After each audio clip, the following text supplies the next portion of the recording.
ऐसे ही मजेदार कार्टून देखने के लिए बहुत समय सब्सक्राइब पहले करें। की बात है। ढोलकपुर गांव में एक ब्राह्मण अपनी पत्नी और बच्चों के साथ रहता था। कहने को तो उसकी जिंदगी बहुत खुशहाल थी। उसके पास भगवान का दिया सब कुछ था। सुंदर सुशील पत्नी, होशियार बच्चे, खेत खलिहान, जमीन, पैसे इत्यादि। लेकिन ब्राह्मण में बस एक ही कमी थी, वो था उसका आलस। उसकी जमीन बहुत उपजाऊ थी, जिसमें वह अपनी मनमर्जी की फसल उगाकर अच्छा मुनाफा कमा सकता था। लेकिन वह अपने आलस के चक्कर में कोई भी काम नहीं करता था। उसकी पत्नी उसे समझा समझा कर थक चुकी थी, लेकिन ब्राह्मण पर कोई फर्क ही नहीं पड़ रहा था। उसकी पत्नी हमेशा कहती थी, आप यहाँ जो आलस से बैठे हैं, उसकी जगह पर आप खेतों पर जाकर काम क्यों नहीं देखाते? अरे भाग्यवान, तुम इतनी चिंता क्यों करती हो? भगवान ने हमें एक ही जिंदगी दी है, बस आराम करने को। सूरज की पत्नी अपने पति के इस व्यवहार से बहुत ज्यादा परेशान हो गई थी और वो अपने पति की सद्बुद्धि के लिए मंदिरों में प्रार्थना करने लगी। एक दिन मंदिर में सूरज की पत्नी को एक साधु मिला। प्रणाम बाबा।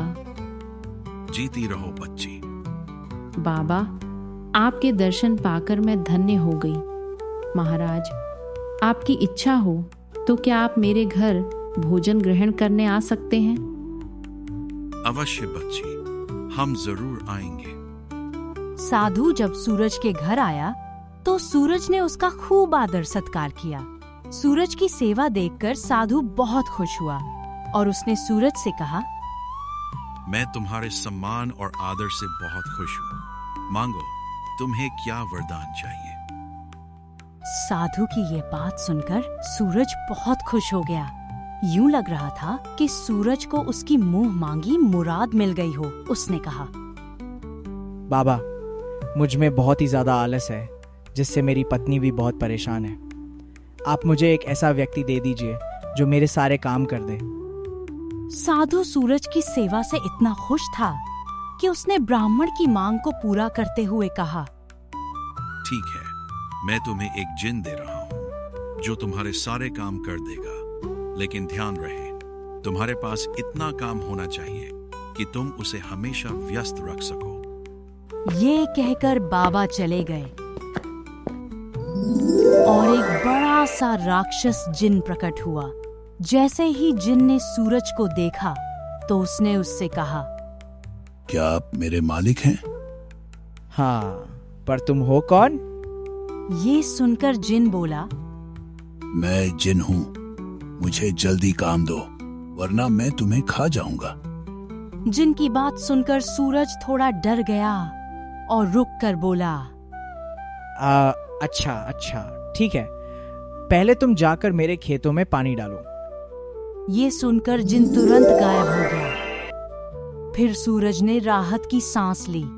फिर उसने अपनी पत्नी से पानी मांगकर पिया ही था कि उतने में जिन वापस आ गया और बोला, सारा काम हो गया, अब और काम दो, नहीं तो मैं तुम्हें खा जाऊंगा। इतना सुनकर सूरज बोला, अब तुम थोड़ा आराम कर लो, बाकी काम कल करेंगे।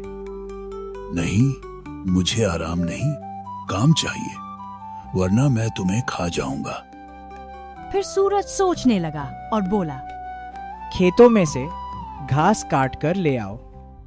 सूरज को लगा कि उसे इस काम को करने में रात भर का समय लग जाएगा, लेकिन जिन ने पलक झपकते ही सारा काम पूरा कर लिया।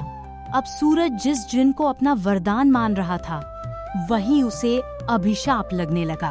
वह उससे बचने की कोशिश करने लगा। इतने में उसकी पत्नी वहां आई और उसने सूरज से पूछा, क्या हुआ है? तुम इतने घबराए हुए क्यों हो? सूरज ने अपनी पत्नी को पूरी बात बताई, जिसे सुनकर उसकी पत्नी बोली, चिंता मत करो, मैं उसे एक ऐसा काम बताती हूँ जो उससे पूरा होगा ही नहीं। ये सुनकर सूरज ने कहा, लेकिन तुम क्या काम दोगी? सूरज की पत्नी ने कहा, आप चिंता मत करो, वह मैं देख लूंगी। तभी वहां जिन आ जाता है सूरज उसे देखकर थोड़ा घबरा जाता है, लेकिन फिर उससे कहता है, देखो, ये मेरी पत्नी है और अब यही तुम्हें काम बताएगी। ठीक है, अब जल्दी से मुझे काम बताओ। सूरज की पत्नी जिन से बोली, तुम बाहर जाकर हमारे कुत्ते मोती की पूंछ सीधी कर दो। ध्यान रहे, पूंछ पूरी तरह से सीधी हो जानी चाहिए। ये सुनकर जिन अपने काम में लग गया। बार बार मोती की पूंछ को सीधा करता, लेकिन वो सीधी नहीं होती। जिन को दिखाते हुए सूरज की पत्नी ने कहा, देखा आपने कि आलस कितना खतरनाक हो सकता है। पहले आपको काम करना पसंद नहीं था और अब आपको अपनी जान बचाने के लिए सोचना पड़ रहा है कि उसे क्या काम दें। पत्नी की बात सुनकर सूरज को अपनी गलती का एहसास हुआ और वह बोला, अरे भाग्यवान, तुम सही कह रही हो। अब मैं कभी आलस नहीं करूंगा, लेकिन अब मुझे डर इस बात का है कि इसे आगे क्या काम देंगे। ये मोती की पूंछ सीधी करके आता ही होगा। मुझे बहुत डर लग रहा है, अब तो ये मुझे मार ही देगा। सूरज की पत्नी हंसने लगी और बोली, डरने की बात नहीं है, आप चिंता मत करो। वह कभी भी मोती की पूंछ सीधी नहीं कर पाएगा, लेकिन आप मुझसे वादा करो कि आप आज के बाद आलस नहीं करोगे। सूरज ने आलस छोड़कर मेहनत की राह पकड़ ली। पत्नी के कहने पर ब्राह्मण चैन की नींद सो गया। अगली सुबह जब सूरज खेत जाने के लिए घर से निकला, तो उसने देखा कि जिन अभी भी मोती की पूंछ सीधी कर रहा था, वह जैसे ही कुत्ते की पूंछ छोड़ता, वह फिर से टेढ़ी हो जाती। ये देखकर सूरज ने जिन से पूछा, क्या हुआ? अब तक काम पूरा नहीं हुआ? जल्दी करो, मेरे पास तुम्हारे लिए और भी काम है।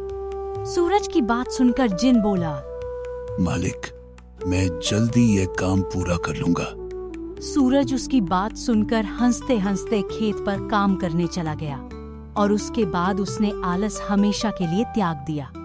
और अब हमारी कहानी यहीं समाप्त होती है। ऐसे ही मजेदार कार्टून देखने के लिए सब्सक्राइब करें।